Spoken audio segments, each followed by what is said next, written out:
ভাইজান ভাইজান ভাইজান ভাইজান আমার অনেক খিদা লাগছে, আমার 10 টাকা দিবেন? হারামজাদা, খিদা লাগছে সিধা হয়ে থাক। তুই আমার চলতি গাড়ির সামনে আলি কেন? এক কানমান ভাড়া আলামু। ভাইজান এমন ভাবে কথা বলতেছেন কেন? আপনারা যদি টাকা পয়সা না দেন তাহলে আমরা খাওয়ার পাবো কই কোন? তো মারি খা, গু খা, যা ইচ্ছা তা খা। আমার গাড়ির সামনে কেন আইছস ভাই আমি বুঝলাম না।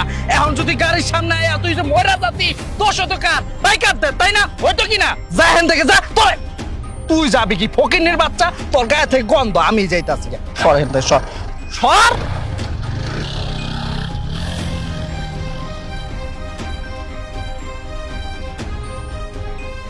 ম্যাডাম 10 টাকা না ম্যাডাম, খিদা লাগছে।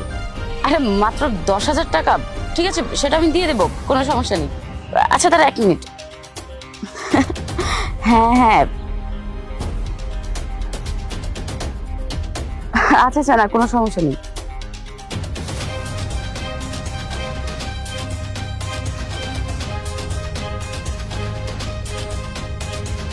কি আজব মানুষ রে বাবা, 10 টাকা চাইলাম দিল 2 টাকা।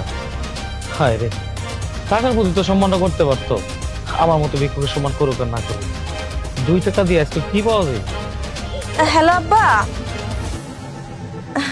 হ আব্বা, আমি তোমার লেগে বিরিয়ানি কিনছি, তুমি চিন্তা করো না, আমি আইতাছি। আচ্ছা ঠিক আছে। কি করবো, আমাকে অভাব কি আর কোনদিন ফুরাইবো না? ফুলার লেগে বিরিয়ানি কিনা, এখন আমার হাতে একটা টাকাও নেই। হাইটা হাইটা বাসায় যাইতেছি, ভাল লাগে না আমার। আর কবে যে অভাবটা ফুরাইবো? 10 টাকা ভিক্ষা দিবেন? আমি 2 দিন ধরে কিছু খাই নাই, আমার অনেক খিদা লাগছে, দেন না আপা, না করেন না। এই যে এটা লন, এটা খাইলে আপনার পর্যাপ্ত পরিমাণে পেটটা ভরে যাইব। এর মধ্যে কি বিরিয়ানি? না না আপা, এটা আপনি রাইখা দেন, এটা আমি খাইতে পারবো না, আমার 10 টাকা দেন। আমার কাছে কোনো টাকা পয়সা নাই, আমি গার্মেন্টসে কাম করি, 3 মাস ধরে 1 টাকাও বেতন দিতেছি না। আজকে গার্মেন্টসের সুপারভাইজারে কয়া আমি 70 টাকা ম্যানেজ করছি। আমার ছোট একটা বাচ্চা আছে, ও আমারে কইছিল যে ওর নাকি বিরিয়ানি খাইবে।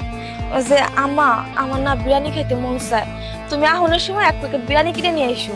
এর লেগে কিনছিলাম। এখন আবার আপনি কইতেছেন আপনি নাকি 2 দিন কিছুই খান নাই, মানে আপনার যদি আমি খাবার না দিয়ে চলে যাই তাহলে আমি অনেক কষ্ট পাবো। আমার মনে না অনেক কষ্ট লাগবো যে আমি একটা মানুষকে ক্ষুধার্ত অবস্থা রেখে আইছি, আমি কাজটা ঠিক করি নাই। আপনি এটা খান।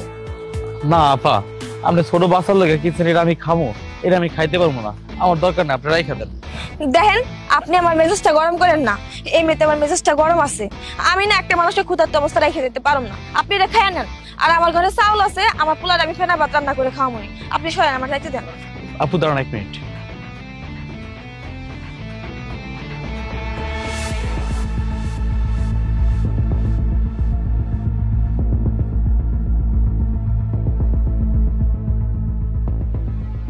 এনে রাখো, এখানে 10 লক্ষ টাকার চেক আছে, আপনি এটা দিয়ে একটা বিজনেস করবেন, আশা করি আপনার অভাব আর থাকবে না। আপনি কি আমার লগে ফাজলামি করতেছেন? একটু আগে এসে আপনি আমারে কইলেন যে আপনি নাকি 2 দিন ধরে কিছুই খান নাই, এখন আপনি আমার 10 লাখ টাকা দিয়ে কইতেছেন এটা আমার বিজনেস করতে। আমার না এগুলো ভালো লাগতেছে না, আমার লগে কোনো ফাজলামি করেন না তো, সরেন, আমার যাইতে দেন। আসলে আমি একজন শিল্পপতি, আমি কোনো ভিক্ষুক নই, আমি জাস্ট ভিক্ষুকের বেশভূষা ধরেছিলাম। আসলে আমার খুব ইচ্ছা ছিল যে এখনো জগতে ভালো মানুষ আছে কিনা, তাই ভিক্ষুকের বেশে বের হয়েছিলাম।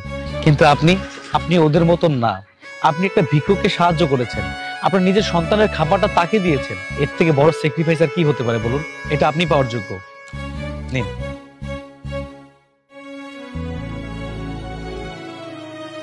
আমি এটা স্বপ্নে দেখতেছি না তো, আমার তো এটা বিশ্বাস হইতেছে না। আচ্ছা, এত মানুষ আছে, সবাইরে বাদ দিয়ে আপনি আমারই কেন দিলেন? আসলে আমার অনেক টাকা, আমি কাজের চাপের জন্য বাইরের পরিস্থিতি কখনোই দেখতে পারি না, তাই ভেবেছিলাম যাদের খুব দরকার তাদেরকে আমি সাহায্য করব, কিন্তু কোনোভাবেই তাদের মতন মানুষ খুঁজে পাচ্ছিলাম না। আমার মনে হচ্ছে আপনি এটা পাওয়ার যোগ্য, এটা আপনিই পেয়ে গেছেন। 1 মিনিট।